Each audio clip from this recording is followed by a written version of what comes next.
So hello, welcome everyone here in the library archives, as well as those joining us online.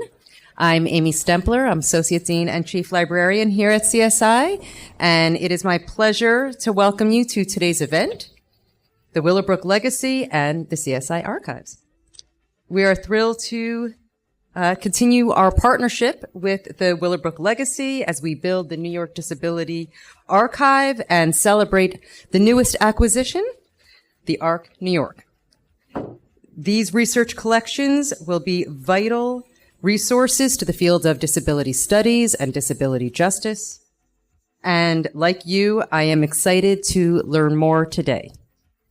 So it is now my pleasure to introduce Catherine Lavender, professor in the History Department and co-chair of the Willowbrook Legacy. Catherine.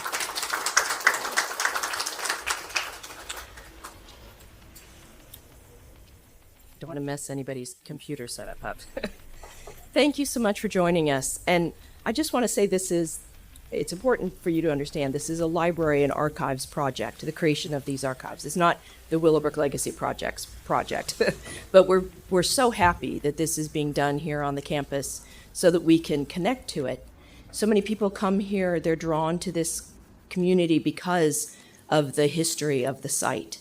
And even beyond Willowbrook, it's also when it was Halloran, there was even some of the beginnings of the Disabled American Veterans Association. So there is a very deep history of disability rights in this place, and we're so thrilled to be able to be part of this. So I'm going to be introducing the panelists, and I hope it's James, then Jessica. Okay, good. I want to make sure it's the right order, and then Eli. So I'll just give a brief introduction to each of the people.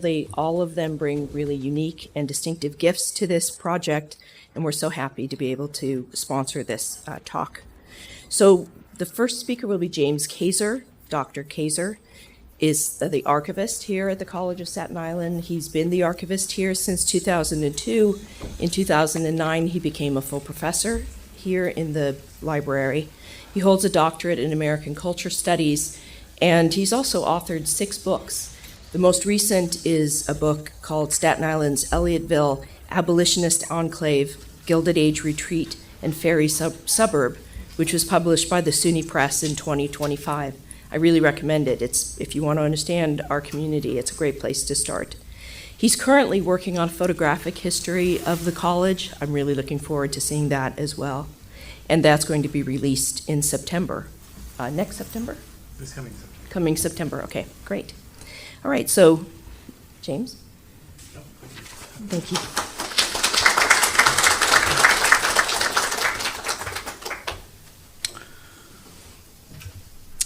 Well, I'll add my welcome as the archivist as well, but also to explain to you that this room is the room that you would use as a researcher, and that's why we have these long wooden tables. Those are the researcher tables, and I hope that many of you will, at some point, be using some of our collections and be coming back as researchers.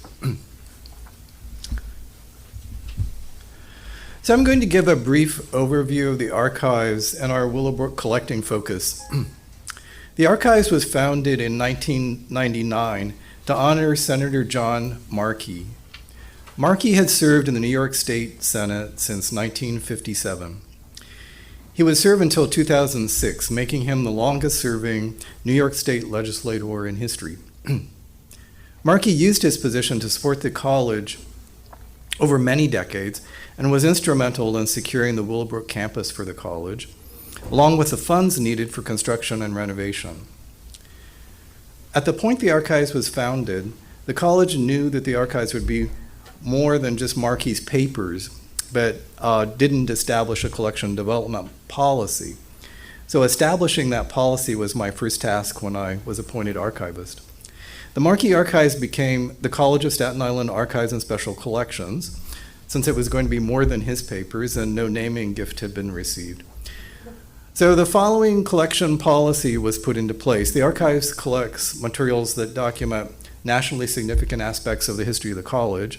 Its predecessors, which were Staten Island Community College and Richmond College, faculty research and alumni accomplishment. The Special Collections concentrates on the history of Staten Island in the period since consolidation with New York City in 1898, focusing on political history, public policy issues, and citizen activism. So documenting the Willowbrook State School fit into all of those collection development categories. However, early on, I was told that I should be cautious, since the college administration wanted to downplay any association with Willowbrook. In the years before my arrival on campus in 2002, some faculty members, like Professor David Good, and also members of the Staten Island community, particularly Staten Island Developmental Disabilities Council, had advocated for the college to memorialize Willowbrook and to use the history of the institution as a teaching tool. In 2000, the college hosted a conference to commemorate the Willowbrook consent judgment, the program for which is pictured here. You'll note on the, well, you can't note this, but if you could see, if it was larger, you would be able to note that two of the people on the planning committee are in the room today, Hal and Laura Kennedy. Perhaps surprisingly, even after that event, the college administration still had an ambivalent stance toward Willowbrook. When I began talking about documenting Willowbrook in the archives, there were vocal supporters like Professor Good and Hal Kennedy, but there were also those who cautioned me that the administration might see such activity as problematic for an archives intended to honor New York State politicians. By then, we also had the papers of long-serving New York Assembly members Eric Vitaliano and Elizabeth Connolly. So I foresaw an impasse. I decided that I could resolve the impasse by obtaining grant money and having an external board of experts endorse the Willowbrook documentation project. The New York State Documentary Heritage Program offered that opportunity. The program is a grant-funded initiative providing financial support and guidance to not-for-profit organizations such as archives, libraries, and historical societies to identify, collect, and manage historically significant records.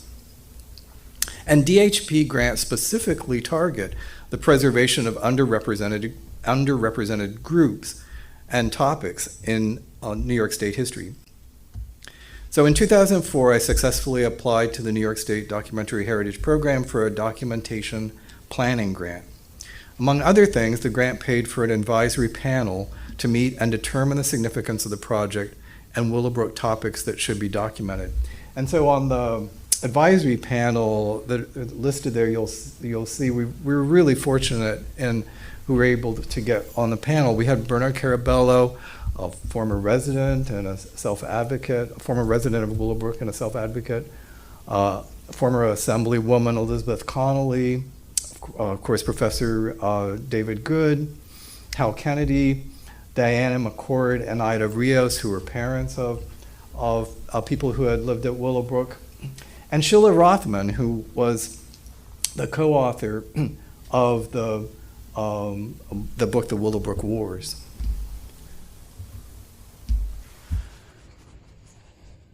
The final report for the planning grant stated that while the official administrative history of the Willowbrook State School has been collected by the New York State Archives, the unofficial history is also of historical importance. The College of Staten Island Archives and Special Collections commits to collecting materials that capture the experiences of residents, staff members at all levels, and parents and caregivers. The report also stated that this will not be an easy project, pointing to such factors as the passage of time, 30 years by that point, that meant key individuals had died or become unlocatable. Furthermore, state and federal laws restrict access to records concerning Willowbrook residents due to rights to privacy and the protected status of any information related to healthcare. But of course, the report also said this, which is every effort should be made.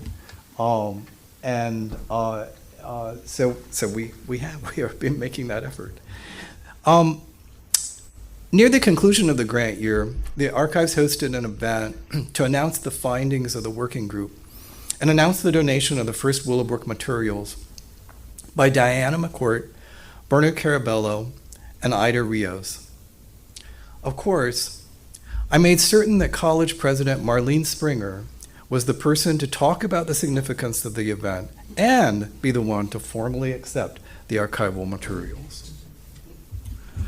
So we got very nice coverage in the Staten Island Advance, and you'll see there's that great photograph of Bernard Carabello and Elizabeth Connolly and Ida Rios displaying some of the materials she donated, and there's some other images of donated materials there as well. Again, sorry that these images are so small, but this is a page from the Archives website that shows a list of the Willowbrook-related collections we have. And when you visit our website, you can click on the collection names and find detailed information about each collection, including an inventory of the collection contents. And I'm always looking for more material to add to the collection, and so I take this opportunity to ask any of you involved in the development of the Willowbrook Mile project from the very inception through to the end, if you have files of things like meeting minutes, drafts of signed text, photographs, progress reports, financial reports, etc. And if you do, please be in touch, because as of right now, we don't have any of that material. The Willowbrook material we have collected has been useful for a wide range of research, including a first-place National History Day competition project, 2 books, a dissertation, journal articles, and the use of images in documentaries in the United States and even in Japan. And these are just some sample images of some of the material in the collections. The next 2 presenters will talk about projects that have expanded upon our Willowbrook collecting focus to document individuals and organizations engaged in disability activism and support. Jessica Murray will speak about the New York Disability Rights Archive. From 2021 to 2025, the project received approximately $40,000 of grant funding from the New York State Documentary Heritage Program and collected roughly 20 cubic feet of material. And Laura Kennedy will be speaking about the ARC New York Archives project. The ARC New York donated 230 cubic feet of material documenting more than 75 years of the organization's history and has provided $176,000 in funding for project staff and archival supplies, as well as successfully obtaining a $100,000 grant from the Staten Island Foundation for high-density shelving units. And I'd now like to read a statement from Professor David Good, who could not be with us today. This is an image of David.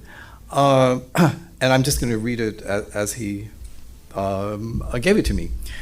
I'm sorry that I cannot be with you today to recognize and celebrate the Disability History Archives at the College of Staten Island. When James Kaiser and I created the Willowbrook collection many years ago, I don't believe we had in our wildest dreams anything like what you are going to hear about today. As a pioneer in this creating the initial collection, it is tremendously gratifying to see its expansion and broadening. Many people have helped create the initial small collection. Faculty, students, and particularly students with disabilities at the college supported the Willowbrook collection, as well as many members of the disability community on Staten Island. So David here is talking about a collection that he was gathering even before this archives was founded. To all these, too many to mention persons, I express a heartfelt thank you. We all understood, I think, the importance of creating a repository that would accurately represent the realities of life, both good and bad, for people with disabilities, their families, and friends. We shared the belief that such a collection could help address the misunderstandings and prejudices about people with disabilities that continue to exist today. So thank you, David. I'm so glad he provided that to us, a message to us today. So, there we go.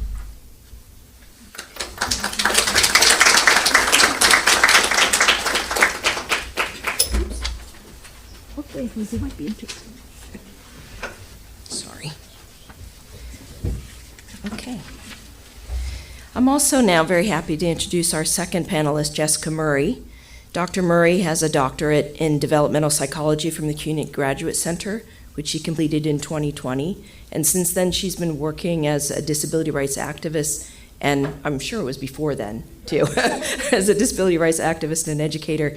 And since 2021, she's been actively collecting and then processing disability rights activism documentation in New York City for this archive that she's going to be discussing here at CSI, as well as processing the incoming ARC materials that Laura's going to speak about. She's also, in addition to this, completed a number of other digital research, education, and humanities projects. And I just want to highlight one, including some contributions to the Hidden Voices of Americans with Disabilities, which is a curriculum developed by the New York City Department of Education. So there's tremendous energy and things happening, and she's really been very actively at the center of many of those ongoing projects. So, Jessica. Thank you for that introduction. So I'll start off with a poster from a recent exhibit at Positive Exposure, which is an exhibit space in Lower Manhattan, and this was this past October. So Positive Exposure recently opened this space last year in the AHRC building, and they feature art and other work that is relevant to the disability community. It's at 83 Maiden Lane. If you're ever around, definitely check it out. So this is one of a few events that we had last year to kind of introduce the archives, which we're nearing completion of processing. So these are a couple of other images from two events in March and April at the Graduate Center to share materials from the archives with our stakeholders and to interview Peggy Gross about her collection. And my involvement in this project and all of these things really hinges on Peggy Gross, who is on our board of advisors, and she's pictured on the left here in the black shirt, and behind her is Bernard Carabello. So when I was a PhD student in developmental psychology, I actually read a research paper that was based on Peggy's work on travel training. My research was about the psychological impact of transportation barriers for people with disabilities in New York City. I'd also been doing a lot of activism work in this area as a founding member of the Elevator Action Group with Rise and Resist. So Rise and Resist was formed in 2017 as a direct action group committed to opposing, disrupting, and defeating any act that threatens democracy, equality, and our civil liberties. And this Elevator Action Group was kind of a reaction to the longstanding practice of the MTA to kind of ignore the needs of the disability community when they were constructing subway stations. They were renovating stations without putting in elevators, and we were kind of fed up with that. So that's how the group began. So Peggy and I met at an ADA compliance committee meeting at the MTA in 2018.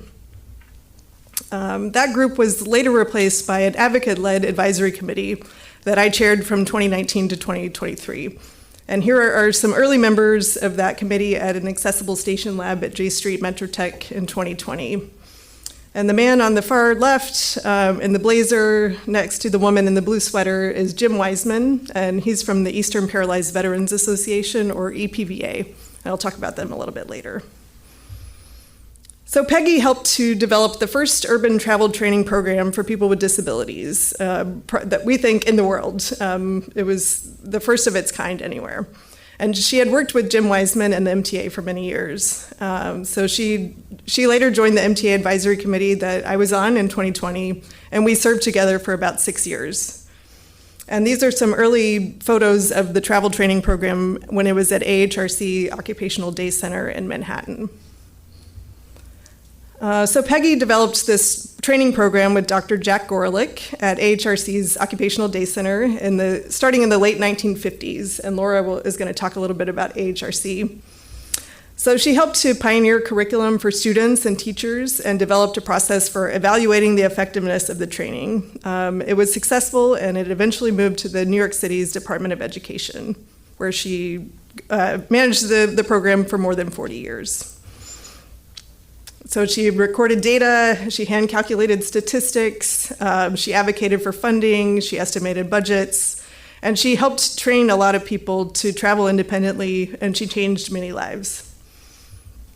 So this is James, and he was someone that she had travel trained as a young person. He was also a Willowbrook resident who eventually went on to live in a group home, travel independently, and even work at the same District 75 office where Peggy worked.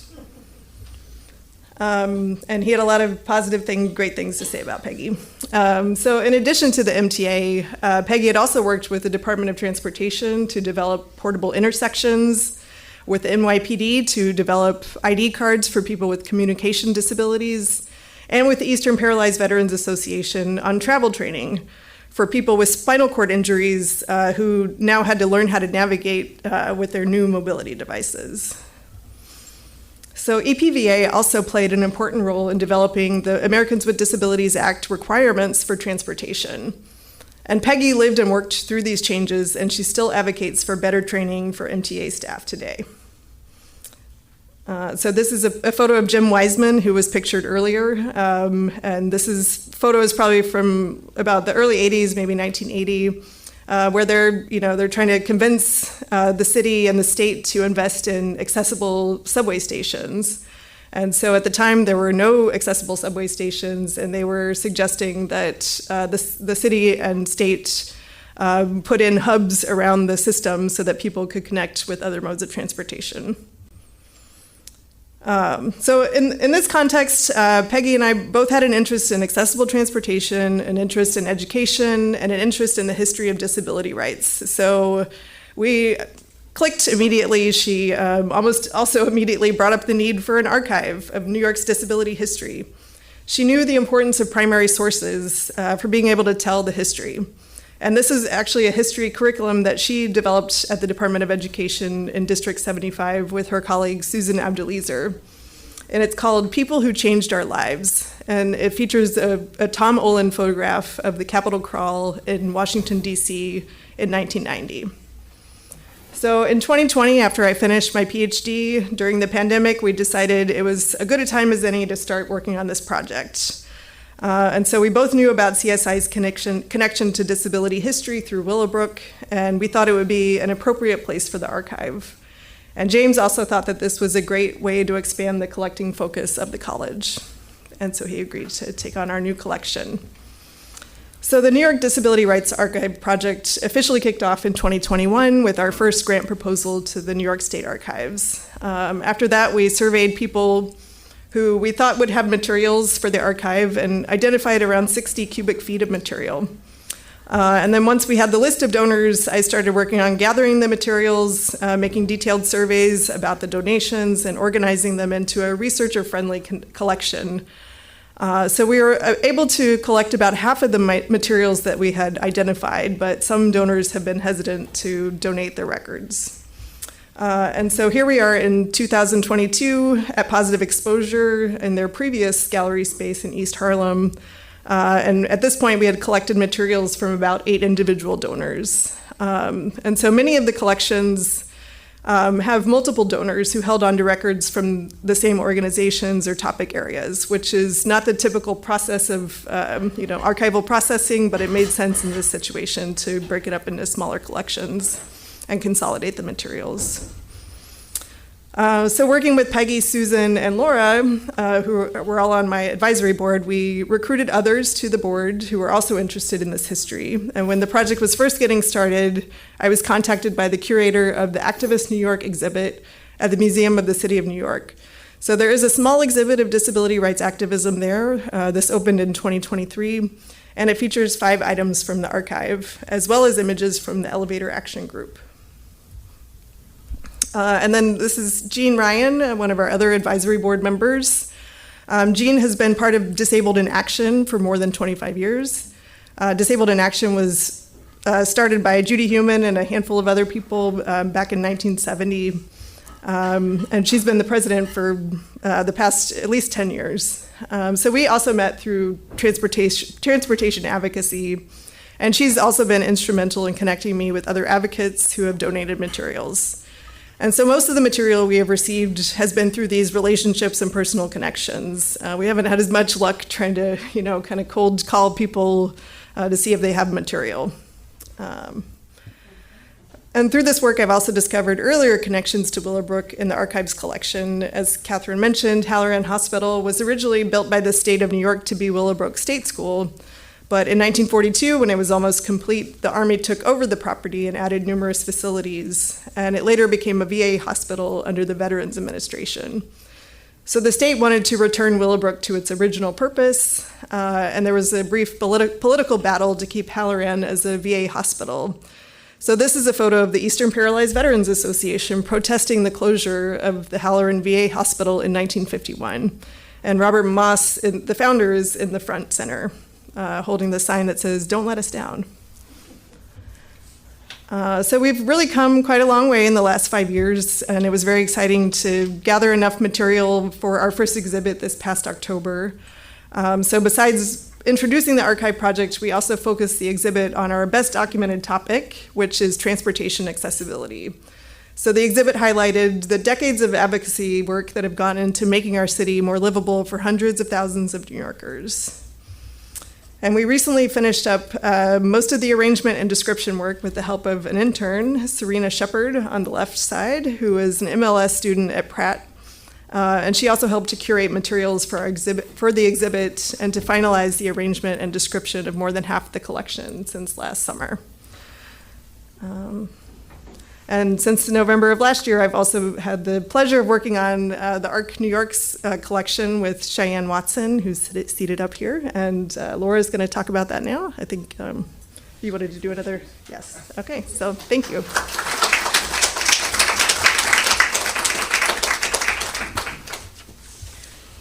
I mean, maybe this was a little awkward to do this where I interrupt them and introduce them, but each of these people have, I think it's important to know who they are and how they've come to this work and the experiences that they bring to this. So I wanted to make sure that you knew that background. So our third panelist is Laura Kennedy, who's a past president and of the ARC New York and AHRC New York City and the ARC of the United States, and also continues as a board member and has long served as board member of these organizations. And as a parent of a 43-year-old daughter with developmental disabilities, she's been a strong advocate for almost her whole life for disability rights. She also holds a BA and an MA in elementary education and served as director of the Early Childhood Direction Center at Staten Island University Hospital for 26 years until her retirement in 2019. And we've been very fortunate that she's been willing to share her expertise and knowledge with us at the Willowbrook Mile Project. She was a member of the Willowbrook Mile Committee, and also ongoing as we work on other Willowbrook projects. So Laura, it takes a village, is that what you're saying?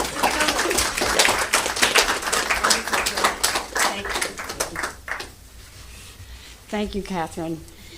I'm just so excited about the expansion of disability history at the college, and I am a grateful parent for all the work that has been going on for decades to bring us to where we are today, and of course, the same advocates that will help us preserve services and move forward.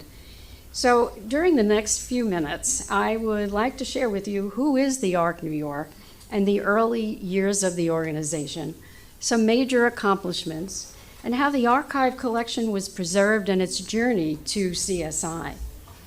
So I did come to know the ARC in 1985 as a parent of a daughter, Julia, with a developmental disability.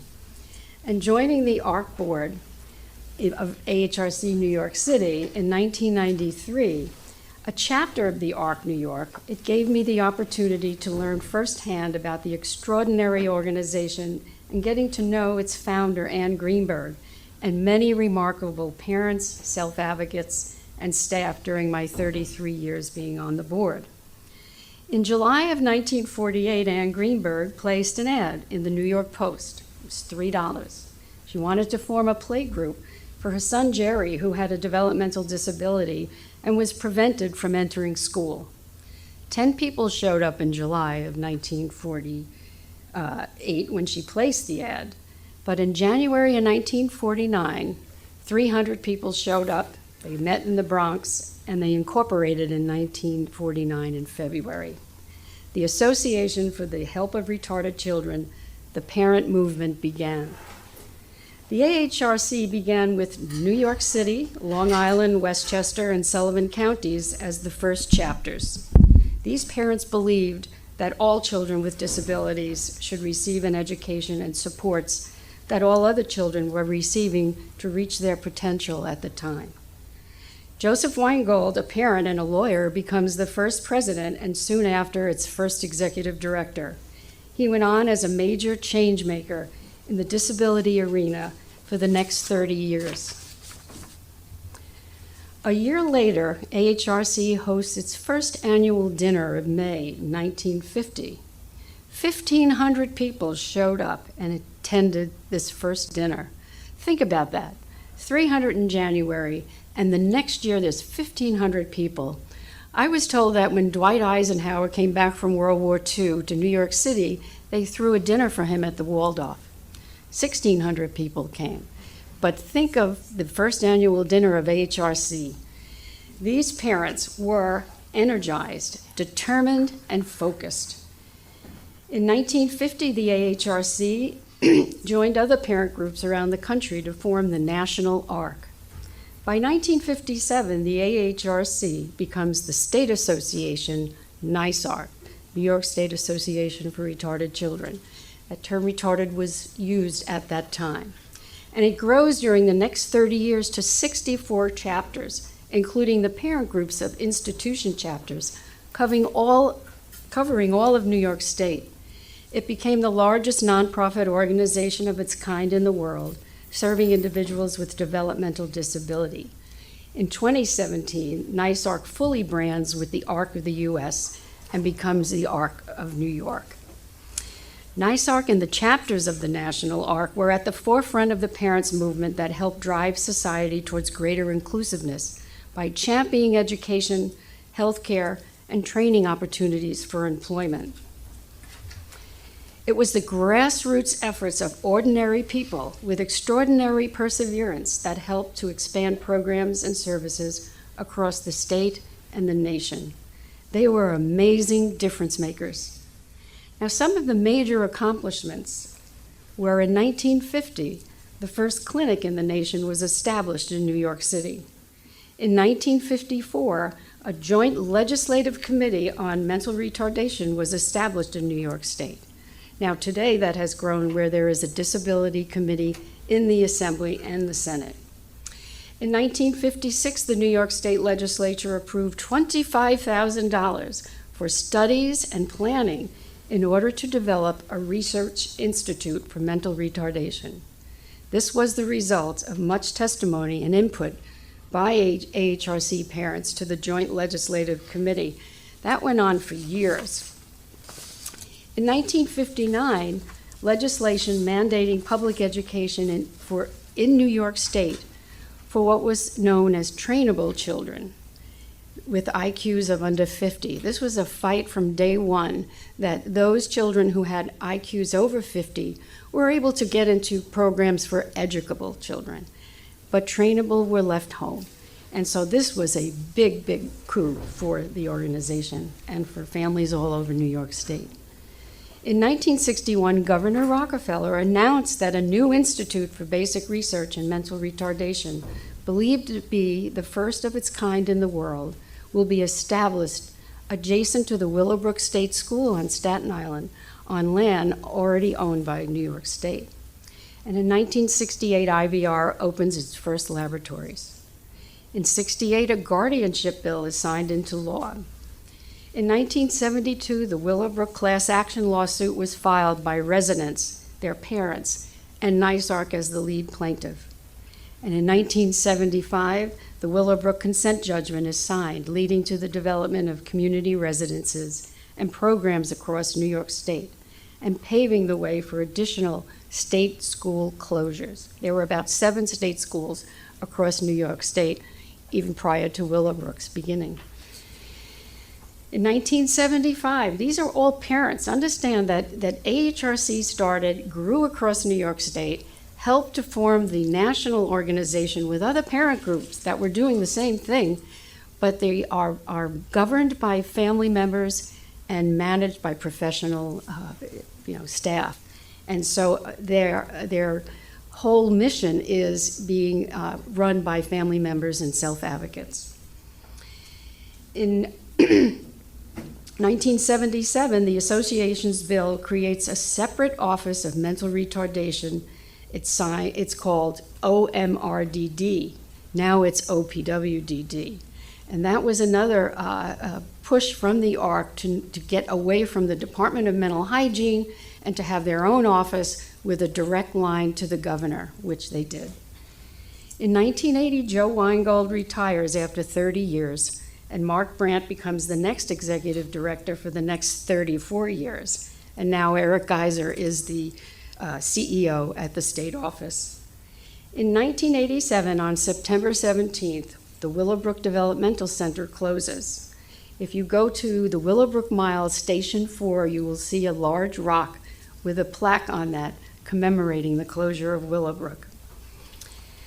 In 1998, New York State Cares is launched by Governor Pataki, aimed at eliminating the growing waiting list for community residences. So just as Willowbrook emptied and other institutions emptied, nonprofit organizations all over the state were developing programs and waiting and residences, but the waiting list was there by 1998, and he opened up a 5-year plan to expand residential living. In 2007, Governor Spitzer signs legislation reversing the burden of proof in educational disputes back onto the school districts, legislation the ARC New York advocated for. And I was so grateful to be involved in that legislation with the ARC and other partners around the state to get that in place. And in 2010, Rose's Law is signed by President Obama. Senator Mikulski of Maryland and Congressman Mike McMahon of Staten Island co-sponsored this bill.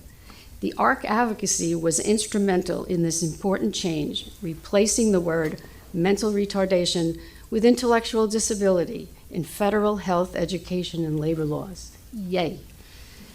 Now, saving the collection. In 1983, the NYSARC office moved from New York City to Del Mar, New York. The NYSARC Library, established in 1949 in New York City, continued to house information relating to NYSARC and the field of IDD.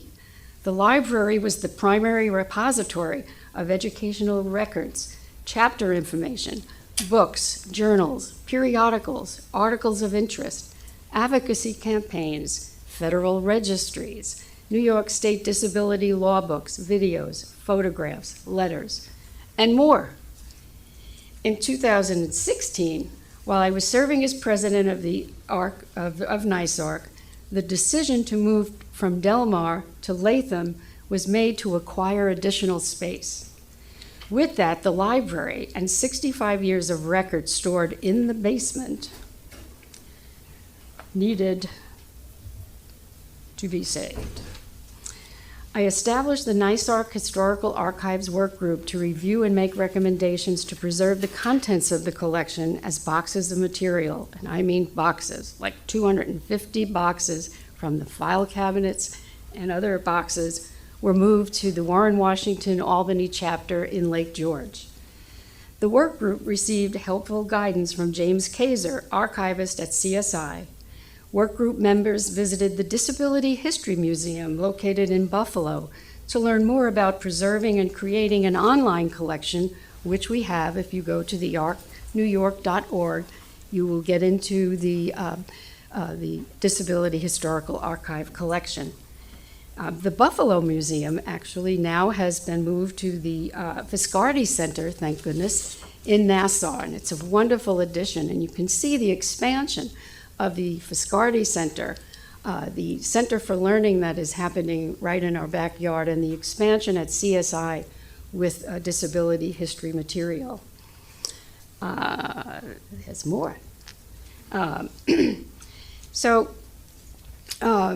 Initial funding from NYSARC allowed for the purchase of equipment and hiring staff to carry out the process of cataloging and digitizing the collection while it was up in Lake George. And additionally, the team implemented the Past Perfect program to manage the digital content and to host the ARC New York online collection.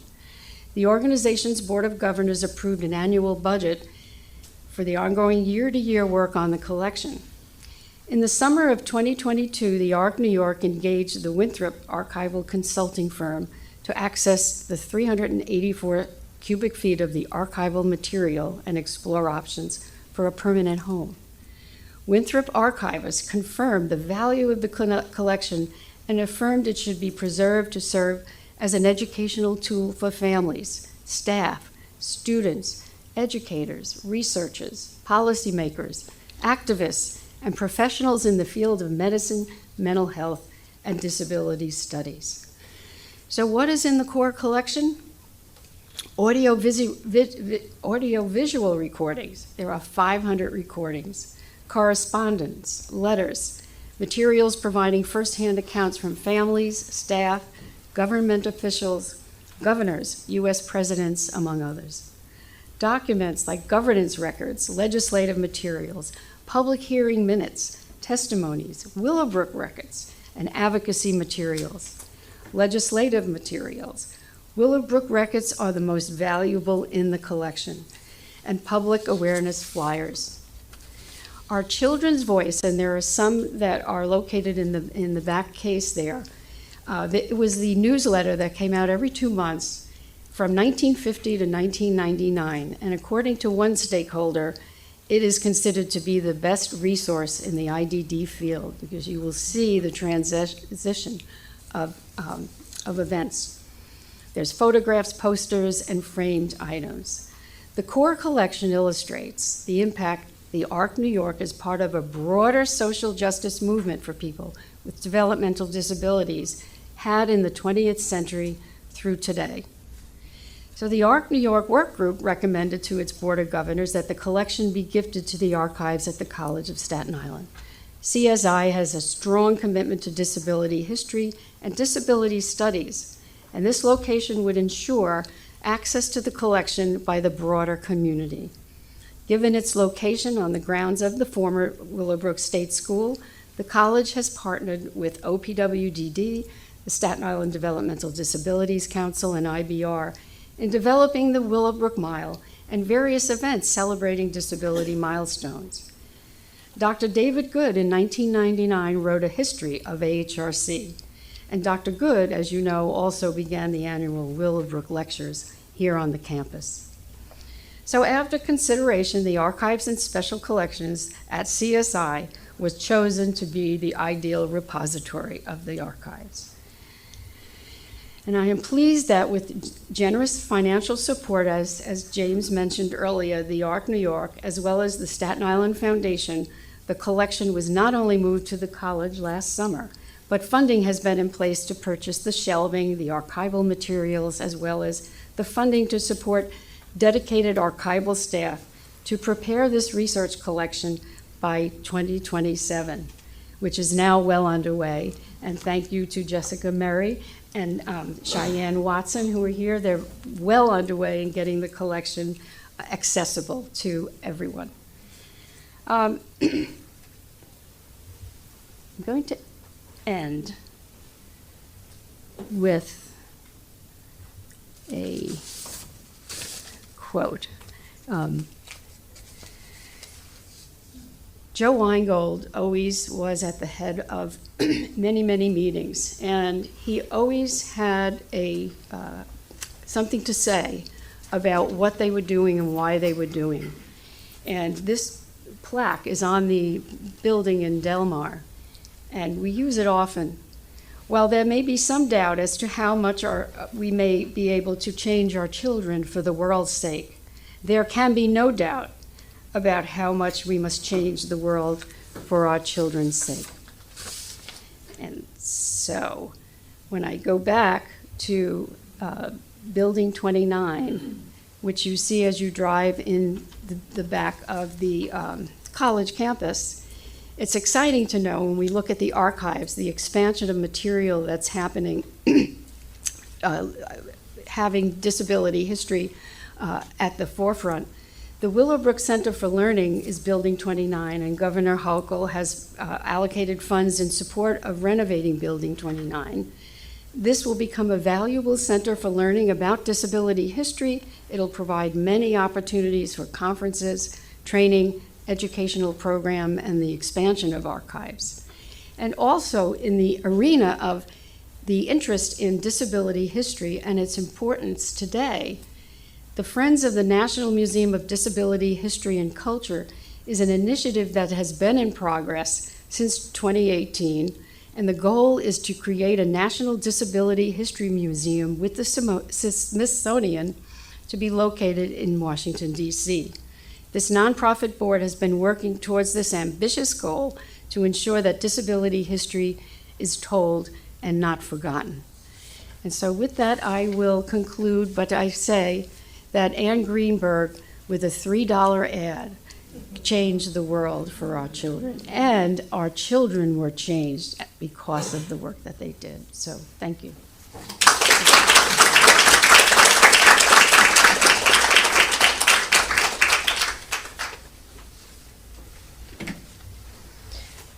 I want to thank our panelists for sharing this information with us and talking to us about this process of preserving the history and making sure that it's available.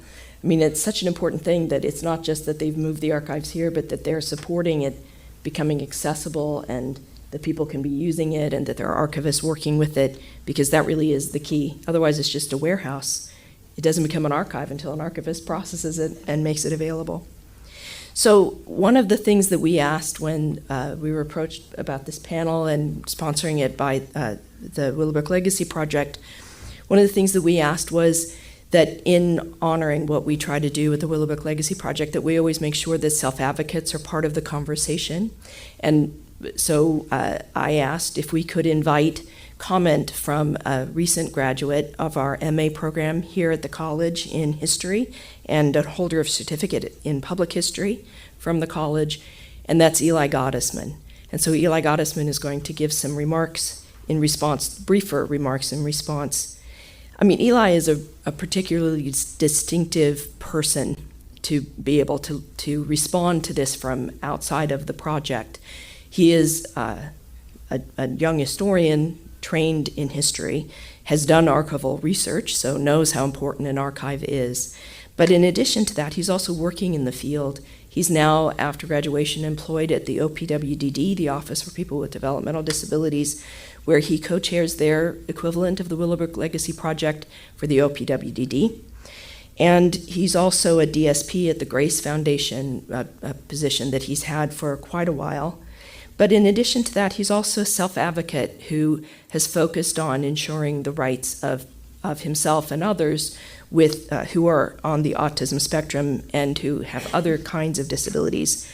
He's also a public speaker, a theater performer, and a very active participant. He's a member of our Willowbrook Legacy Project Committee, and so I'm very happy to ask Eli if he could give us a few remarks.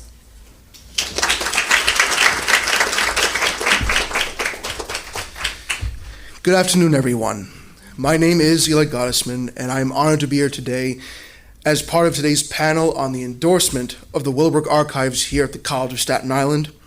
Today is an important day not just for the Willowbrook Legacy Committee, but also for future students of history and disability studies who wish to incorporate the story of the Willowbrook State School into their studies, thereby advancing in the fields of history and disability studies. We are gathered here today not only to commemorate what happened here many years ago on this very campus, but also to ensure that through the art of preservation, such atrocities will never again happen towards people with disabilities in our lifetime. This is especially true when we look around at the pit stops of the Willowbrook Mile that tell the story of how the Willowbrook State School came into being and how it became the ground zero of disability rights in New York, in the United States, and then around the globe. The events that happened before, during, and after Willowbrook helped pave the way for generations of self-advocates and family advocates who who have championed and continue to champion the rights of others to be themselves and thrive in a society which was not built for them.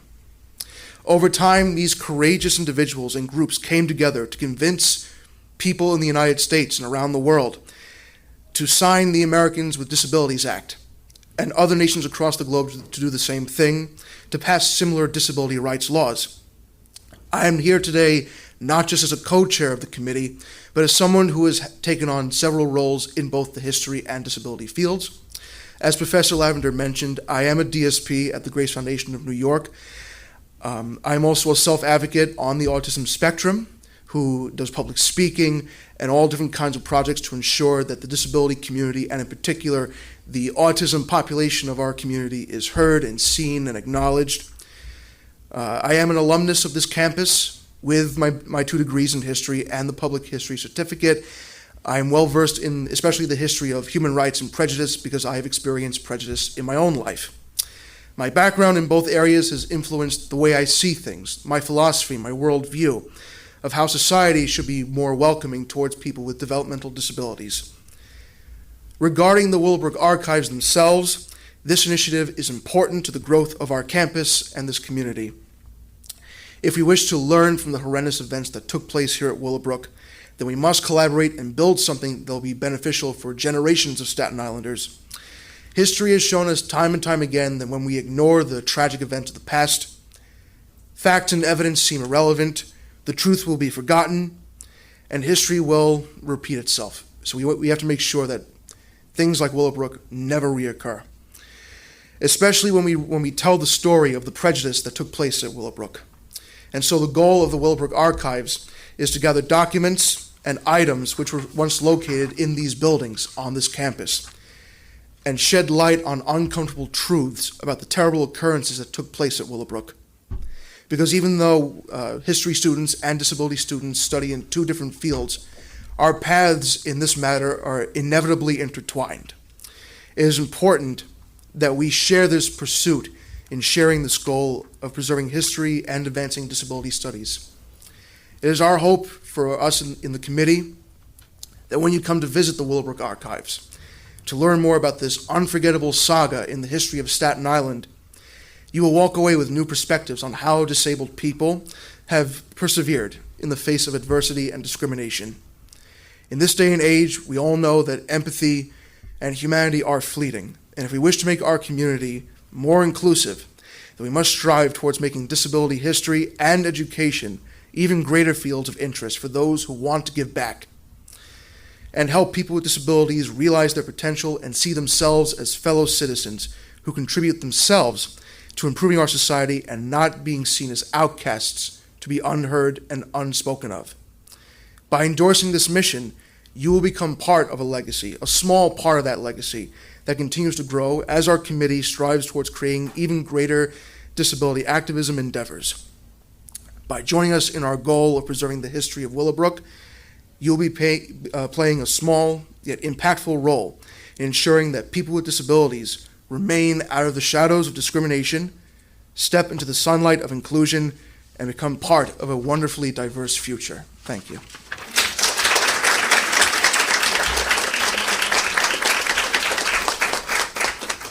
So I just want to clarify something. It may be a little confusing. We have a Willowbrook Legacy project at the college, and Nora Santiago and I are the co-chairs of that project. And then there's also a Willowbrook Legacy committee at the Office of People with Developmental Disabilities, and Diane Buglioli, who's also here, and Eli are the co-chairs of that project. So just there's a number of different entities that are working together, but what the work that we do would ultimately be hollow without the documentation that you are being able to conserve and preserve and make available to the public. So now we're going to open the floor to questions from the audience, and Tony has a microphone. So because we have people visiting online, everybody needs to speak into a microphone so they can also hear us. And Amy, maybe you could grab one of the mics. You could take this one maybe. Okay, that's great. Anyone who has a comment, please. I'm happy to bring the mic to you, and then we may also be able to address questions that are coming in through the Zoom as well. comments, questions? I see. Yes. Then by all means. Well, the question is really kind of procedural. If I'm a student here or how exactly does one access the archives? What is the procedure that one uses to access the information that's here? Well, I'm happy to address that question. These might not be on.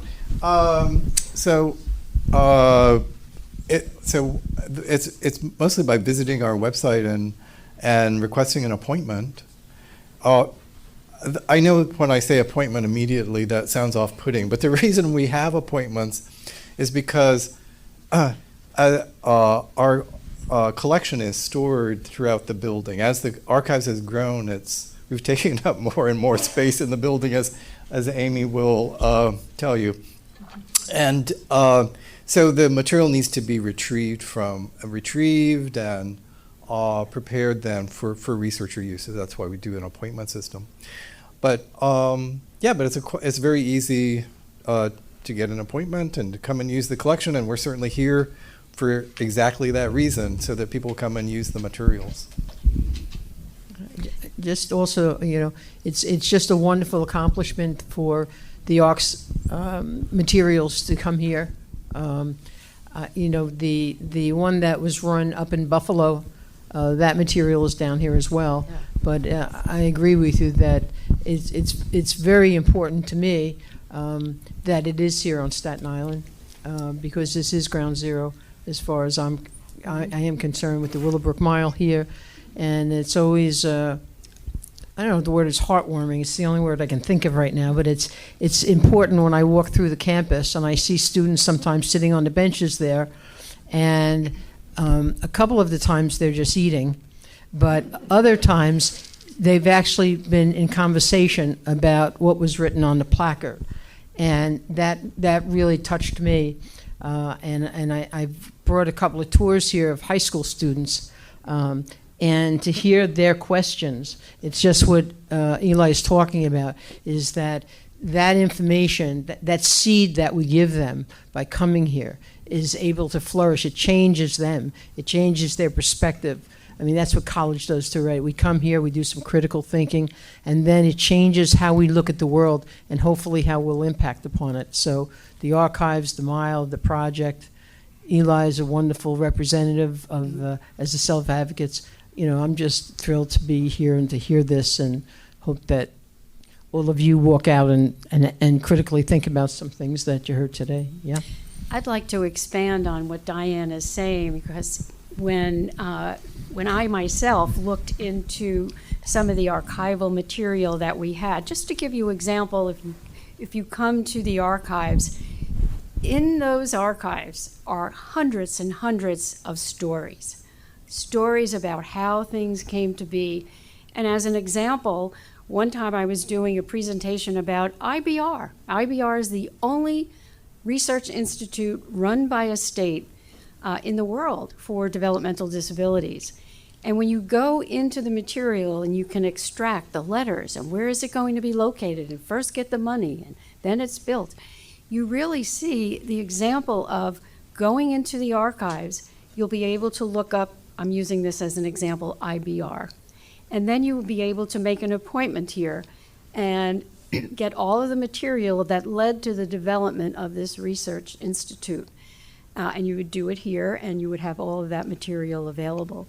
So that's one of hundreds of stories about how we became educated. How did the first clinic start? And how we grew as New York, which is the greatest provider of services, because of the advocacy that began and continues to happen in New York. Wonderful, thank you. Okay, yes. Darlene.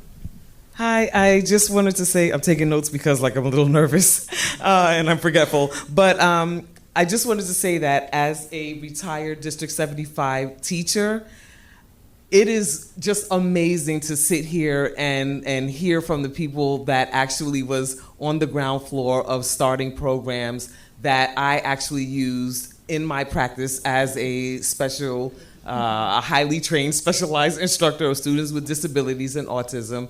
Travel training is one of the most important things that we provided as teachers. I mean, we didn't personally do them, but we had people come in, and it's just so incredible to sit here and to know that all of this was founded by parents and then student advocates. And I also wanted to comment on what Eli said, which is really just a strong belief of mine. Your statement about society just needs to be more welcoming of people with disabilities. And I mean, in Autism Awareness Month right now, it's a great time to hear this message, but it's also a great time to think about like going beyond awareness, beyond acceptance, and like building more opportunities, because we've come so far thanks to you all up there on the stage, but we still have a long way to go.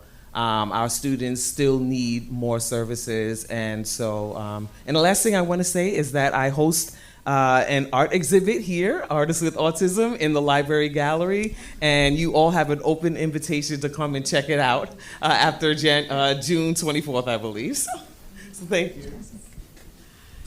Yes, absolutely.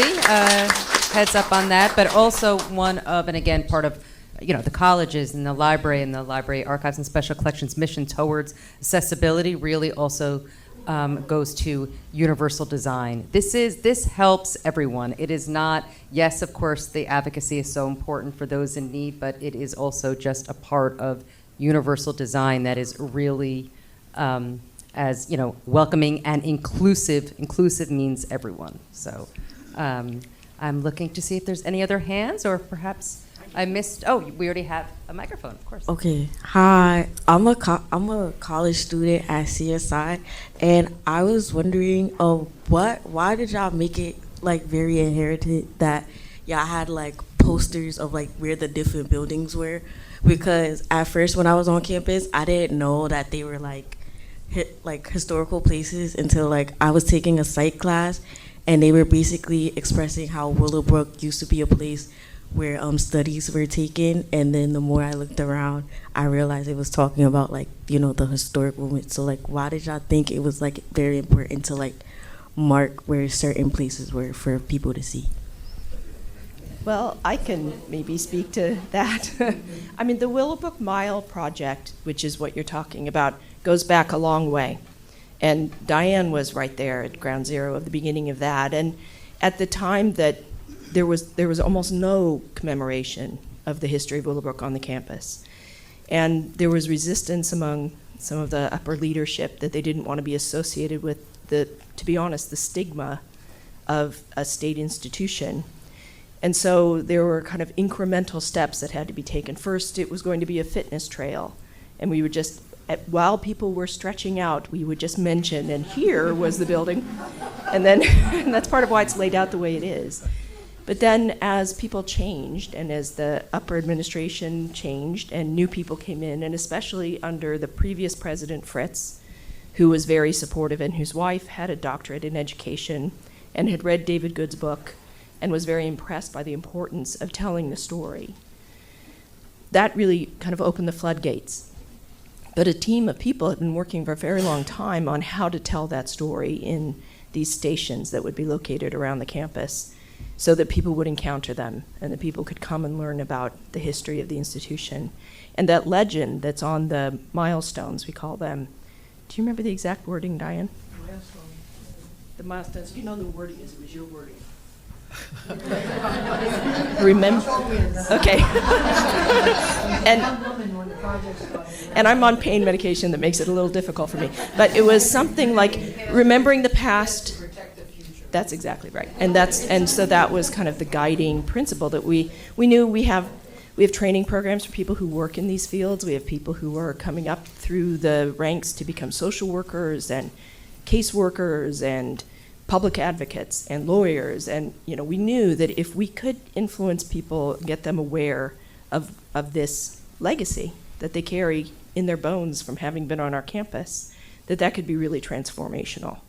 And so then that was just this team of people. I came in quite late in the project as a public historian to help kind of with some of the logistical stuff. Nora was always there as the mapping person. She has a background in geography and GIS. So it was just a group of people that came together from faculty and staff on campus, people from in the community, parents, other advocates, and we decided that we really wanted to tell that story. Does that answer that story? Okay. Is there anybody else who wants to talk about the mile? No? Okay. No, I just didn't know. Handle both sides of the room. Hi, I'm Pam Minkoff. I'm a lifetime resident of Staten Island, a former employee of AHRC, and a member of the Staten Island Developmental Disabilities Council. And I've been coming to these Willowbrook Memorial Lectures, I think you said that since 2018. Your question just resonates with me in that I'm so glad these lectures continue, because historically, if we don't keep talking about this, it will be forgotten. And when you sit and listen to Laura's speech of, what Anne Greenberg did by putting an ad in the newspaper, I worked at AHSC for over 20 years, and I am still in awe of what she started. So I want to thank the college for continuing to do this, all the work for the Willowbrook Mile, and for all the students that are here today to just kind of learn about the grounds you're going to school on. So thank you. Thank you. Thank you.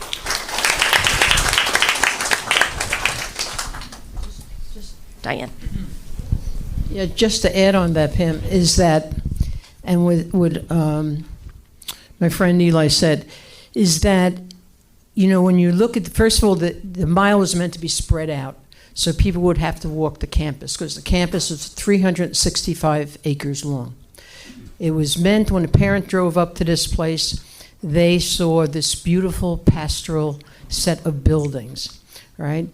But it was supposed to be for around 2,000 people. It ended up with nearly 6,000 people living in it. Terribly understaffed, underfunded.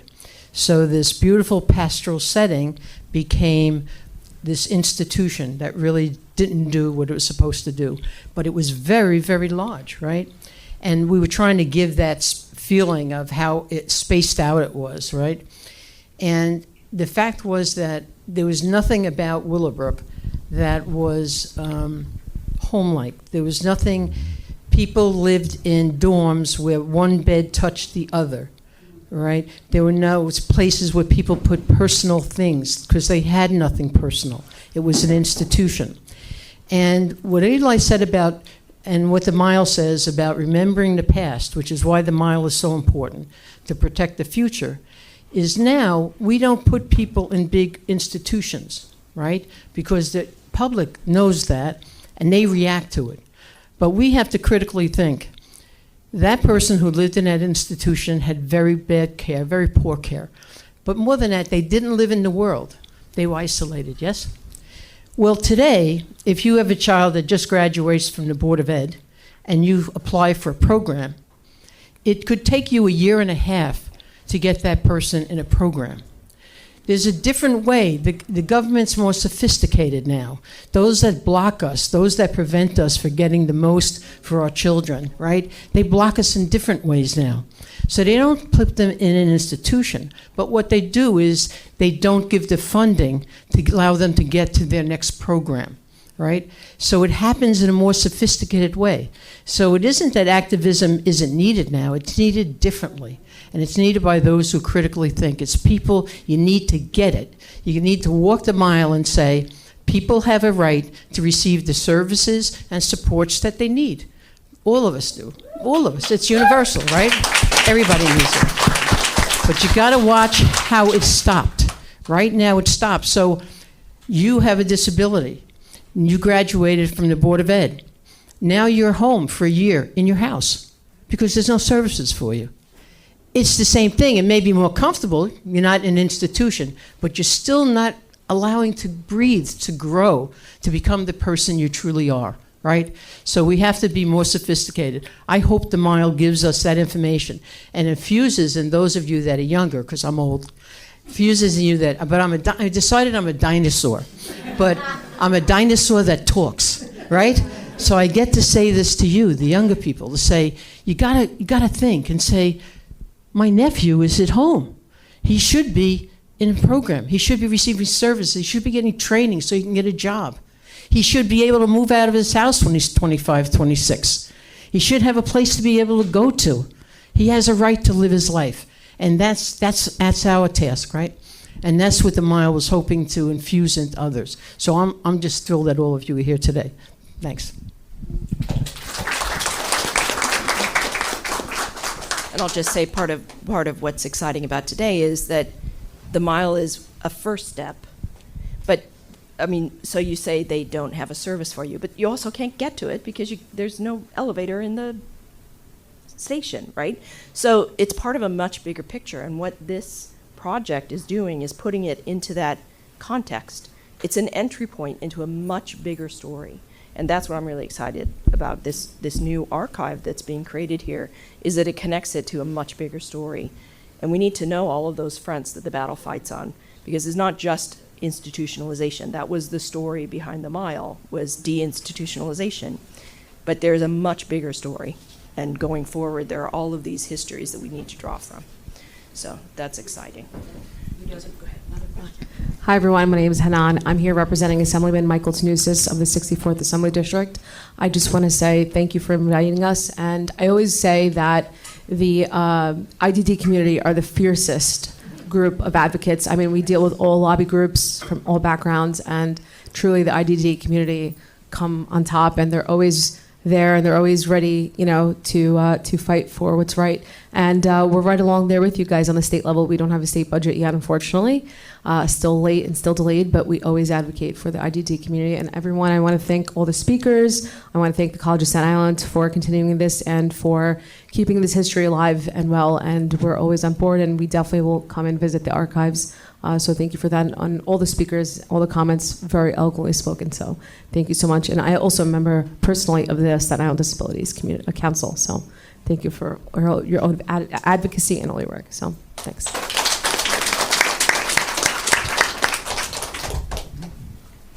I'd like to add another comment, which is I'm so amazed at what transpired from 1950 through now.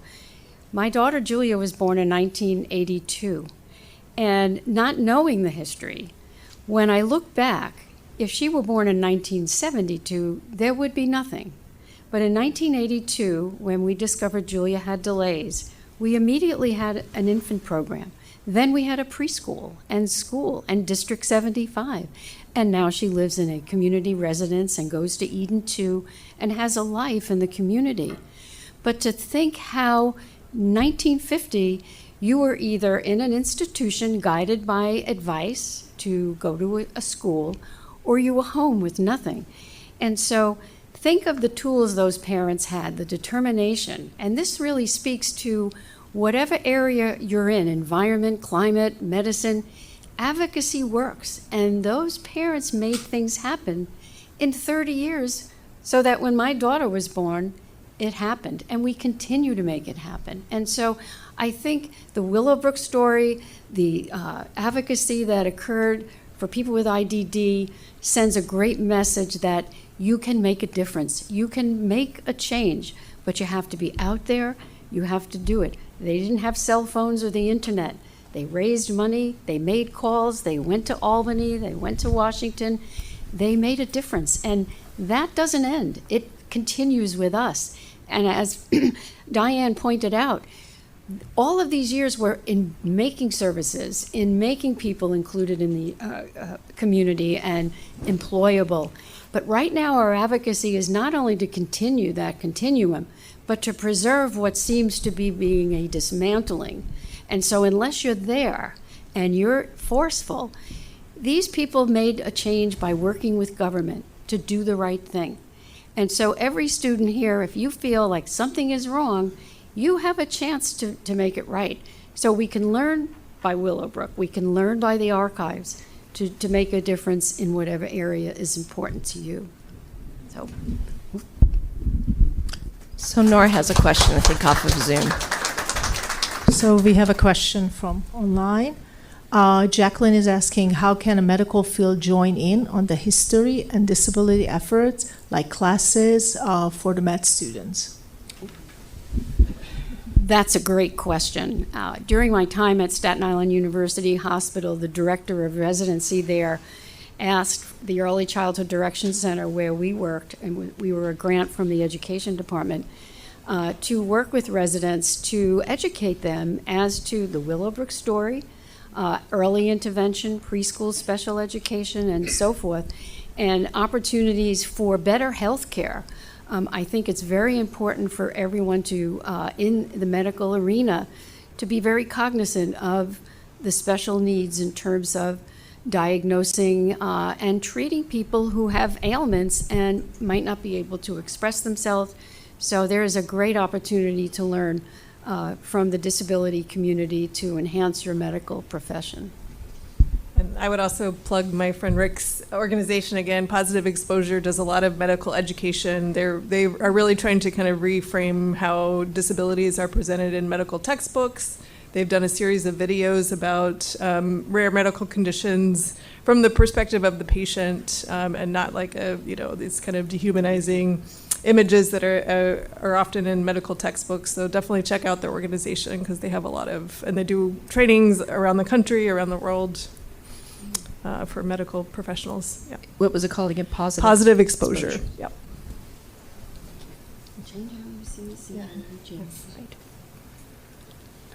And that's actually another purpose of the Willowbrook Mile. We've done a lot of professional development sessions with people who are working in the field, who are starting out in the field to learn about the history that way.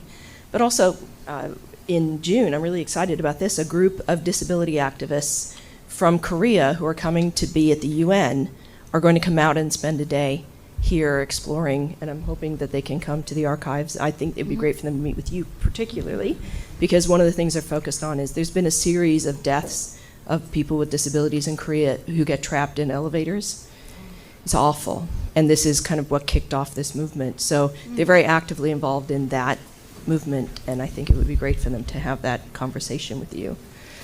So those things make me really proud that this becomes an entry point for those conversations.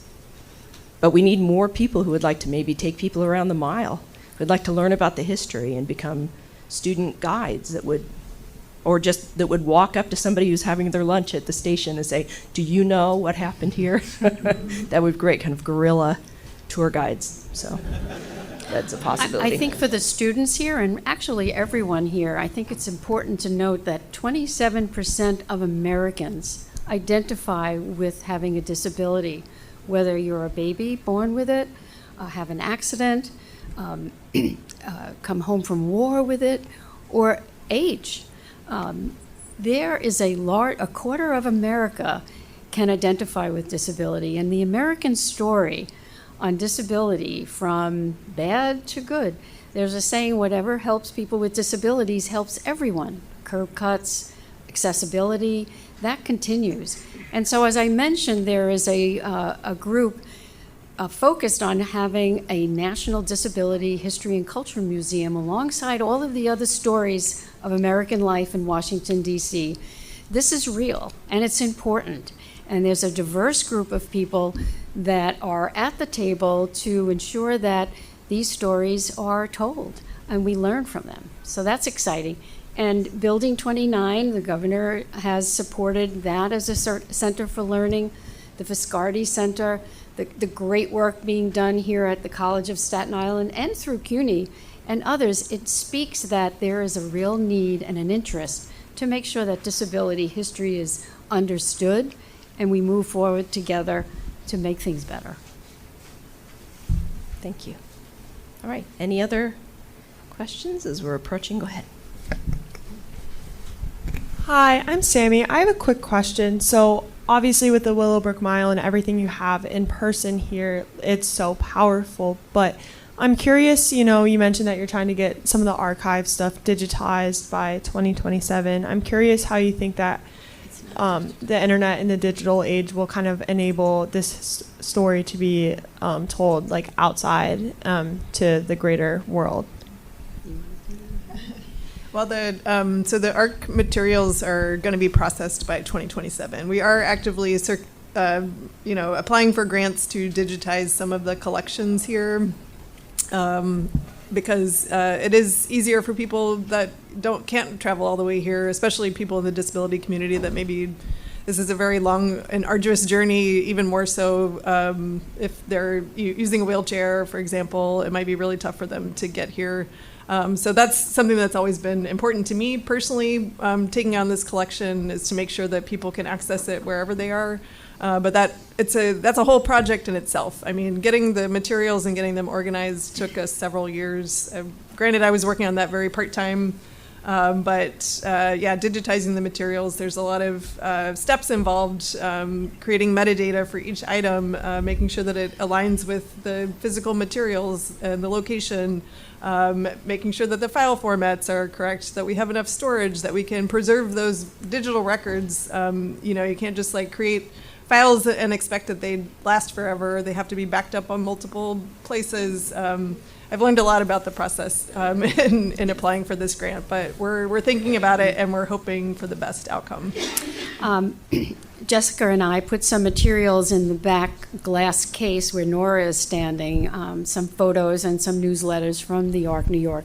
The ARC New York grant and the collection will be processed to be in archival state so that if someone wanted to research a particular area, it would be available here.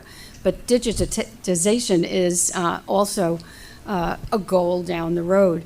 I also put a catalog. It was the 60th anniversary of the ARC New York that was done in 2009 on the table, not to take home, but if you glance through it, it is really the story. And it's not just about the ARC New York or Nice ARC. It's really about what was happening in New York State during that period of time. So that's available. And James, I know there are some things from the early days of the Willowbrook archives that have been digitized. For instance, Jane Curtin's articles from the Advance. We always hear from people that have seen those on the archives website, and they're very powerful. Here, I can give you this. I'll give you this. I didn't read. I think it's on now. Oh, sorry. I'm so confused by the microphones. So the library is also starting to use a new tool, JSTOR, and currently we have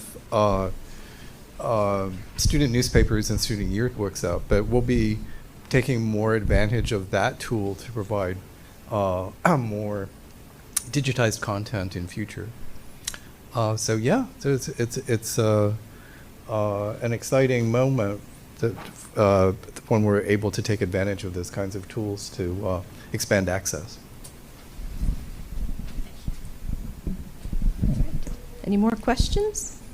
No more questions, but I would like to tell our students who are here that we would like you to go visit the mile. There's a QR code on each station that will give you more information, and visit our website and post about it. Let people know. You guys are on social media, right?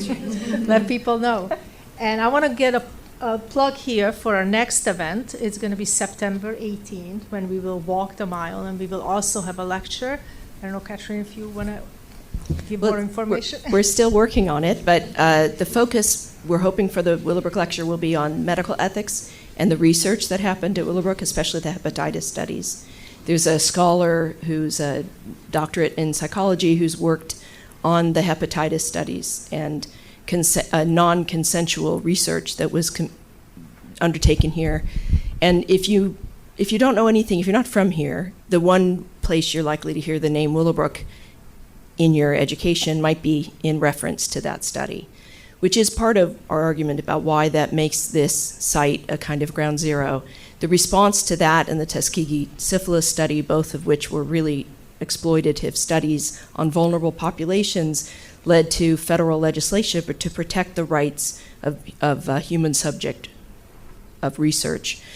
So that's our hope. We're hoping also to make it a kind of week of Willowbrook, and Elizabeth Lee has said she would come back and speak to students about what led her to be willing to become the whistleblower and sacrifice her career as a social worker to let the world know about the things that were happening here that she thought were unethical. So I think it's going to be very exciting, but it'll be the highlight will be the walk and then the lecture. So we will send you a notification, so check your email box. We hope you guys can reinstall the archives have created for past events. They've created a beautiful display of some of the materials that are available in the archival collection, and we're hoping that they would be able to do that again.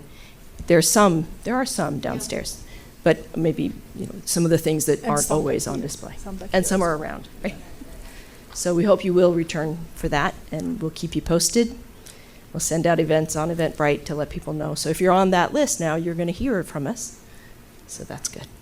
Well, we're good? Okay, so I just want to thank you all for coming. I want to thank our panelists for not just for this panel, but for the work that is represented in their activism and their belief in the importance of this.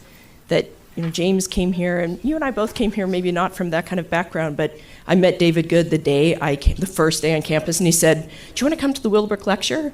What's Willowbrook?" And that's it. So, that's David Good's legacy in us. But thank you all so much for the work that you're doing. Thank you all.